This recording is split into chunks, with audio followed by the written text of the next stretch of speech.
앞장다리 하늘소는 어마어마합니다. 몸 길이는 7.5cm에 달하며 앞다리는 종종 그보다 더 길기도 합니다. 앞다리로 나뭇가지 사이를 옮겨다니며 나무를 기어오르고 수컷은 암컷의 관심을 끌기 위해서도 이 긴 다리를 사용합니다. 울랄라. 겉모습과는 달리 앞장다리 하늘소는 별로 위험하지 않습니다. 궁지에 몰리더라도 물지 않을 거예요. 그런데 만약 뒷마당에서 양배추를 재배한다면 아마 이 벌레를 없애고 싶어질 거예요. 이 벌레는 양배추 잎을 먹고 살거든요. 하지만 맨손으로 만지지 않는 것이 좋습니다. 지독한 냄새가 나고 피부에 닿으면 따가운 액체를 배출하거든요. 그러니까 장갑을 끼세요. 또 냄새가 나는 게 뭐가 있을까요? 아니요, 제 양말 말고요. 호박 노린재입니다. 정원을 가꾼다면 이 해충은 여간 성가신 존재가 아닙니다. 이름에서 알 수 있듯이 가을에 수확하려고 정성스럽게 가꾼 호박을 망칠 수 있어요. 눌러 죽이면 아주 지독한 냄새가 납니다. 호박 노린재는 종종 방귀벌레로 오인되지만 그건 훨씬 더 악명이 높아요. 살짝 손만 대도 악취를 풍기기 시작합니다. 아주 예민해요. 기린 바구미는 아마도 이 목록에 있는 가장 무해한 벌레일 거예요. 하지만 아직 별로 많이 알려지지 않았습니다. 가늘고 기다란 목 때문에 그런 이름을 얻었어요. 긴 목은 둥지를 짓고 음식 및 짝을 두고 다른 바구미와 싸울 때 도움이 됩니다. 얌전한 편이지만 날개의 빨간 덮개는 포식자들에게 맛이 불쾌하거나 독성이 있거나 혹은 둘 다일 수 있다는 것을 알립니다. 마찬가지로 제왕나비나 그 애벌레도 먹어서는 안 됩니다. 이 아름다운 곤충은 종종 애완동물로 길러지는데 한때 미국의 국가곤충으로 선택될 뻔했어요. 하지만 거의 알려지지 않은 사실은 독성이 강하다는 것입니다. 제왕나비는 박주가리를 먹고 사는데 강력한 독소를 함유한 식물입니다. 제왕나비는 그것에 대한 면역력을 얻었고 그 부작용으로 나비는 몸의 독소를 축적합니다. 그래서 새와 다른 포식자들에게 매우 맛없는 먹이가 되죠. 독소의 농도가 너무 높아 우연히 혹은 의도적으로 제왕나비의 애벌레를 먹은 사람도 상당히 불쾌한 결과를 경험할 수 있습니다. 거저리 딱정벌레는 거의 모든 곳에서 흔하게 볼 수 있으니 여러분도 본 적이 있을 거예요. 흔히 발견할 수 있는 곳은 양계장입니다. 종종 농장에서 거저리 유충을 새들에게 먹이로 주는데 거기에 바로 위험이 도사리고 있습니다. 거저리 유충은 닭과 인간에게까지 퍼질 수 있는 많은 질병을 옮깁니다. 또한 닭사료는 물론 심지어 농장 단열재까지 먹는 것을 좋아하기 때문에 닭 사료로서 최고의 선택은 아닙니다. 거저리 성충은 독을 생산하는데 적은 양으로는 해롭지 않지만 고농도에서는 알레르기를 일으킵니다. 만약 양계장에 가거든 반드시 거저리 성충은 피하세요. 가루는 다양한 모양과 색깔을 갖고 있지만 모두 두 가지 공통점을 가지고 있는데요. 길고 가느다란 다리와 날카롭고 검처럼 생긴 주둥이입니다.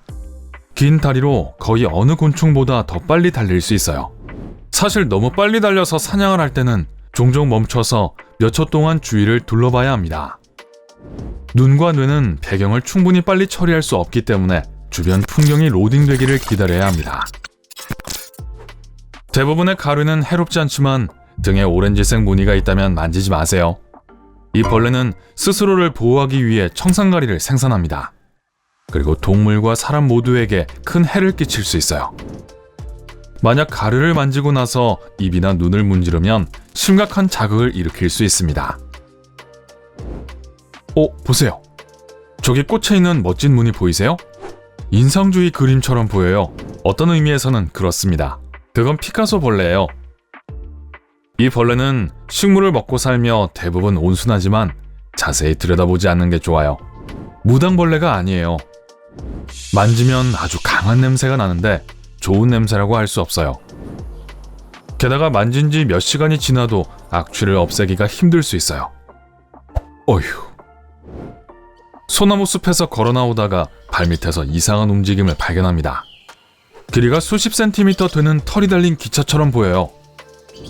사실 이것은 소나무 행렬 모충의 방어 기술입니다. 서로를 보호하기 위해 큰 무리를 지어 줄을 지어 이동합니다. 매우 특이한 광경이긴 하지만 행렬을 방해하는 건 좋은 생각이 아니에요. 각 열차는 수백 개의 바늘처럼 날카로운 털을 가지고 있어요.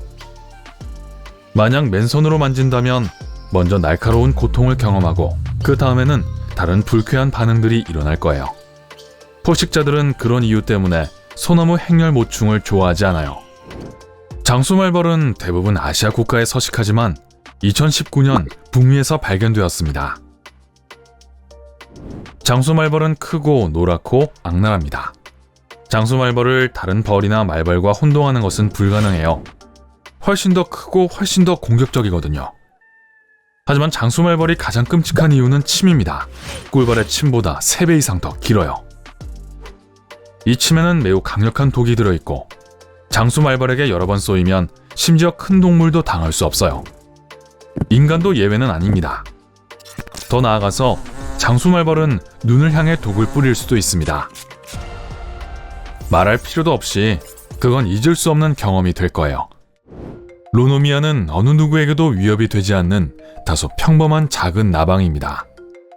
그러나 나방이 되기 전에 애벌레 단계를 거쳐야 하는데 이때는 이 애벌레와 마주치지 않는 게 좋아요.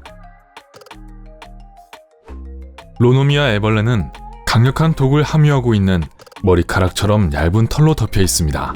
하지만 만지지 않아야 하는 걸 안다고 해도 찔릴 수 있어요. 애벌레는 보호를 위해서 나무 줄기와 완벽하게 어우러집니다. 자신도 모르게 로노미아가 옹기종기 모여있는 나무 기둥에 기댈 수도 있고, 그러면 이들은 그 불쌍한 손님에게 서슴지 않고 바늘을 꽂을 거예요. 만약 쏘였다면 즉시 병원에 가세요. 자, 모든 진해가 무섭다는 사실을 인정합시다. 그리고 아마도 가장 끔찍한 종 중 하나는 텍사스 붉은 머리 진해일 거예요. 우선 외모는 가장 깊고 어두운 악몽에서 나온 것처럼 생겼어요. 검은색에 갈라진 몸, 발톱에 더 가까운 수십 개의 노란 다리, 그리고 2개의 긴 뿔이 달린 붉은 머리. 제가 주랭랑을 치게 만들기에 충분한 모습이죠. 슝! 저 여기 있어요. 크기도 꽤 큰 이 진해는 두꺼비, 도마뱀, 그리고 가끔 쥐를 잡아먹는 왕성한 식욕을 가지고 있어요. 때때로 절망적인 상황에서는 심지어 비행 중인 박쥐를 잡기도 합니다. 그리고 물론 빨간 머리 진해는 독이 있어요. 그런 외모에 없을 리가 없겠죠.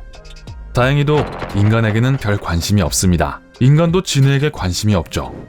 자, 이 생물은 크지는 않지만 매우 방어적입니다. 즉 마주치지 않는 게 상책이라는 뜻이죠. 악마의 마차를 끄는 말이라는 뜻의 이름을 가진 유럽 대왕 반날개입니다.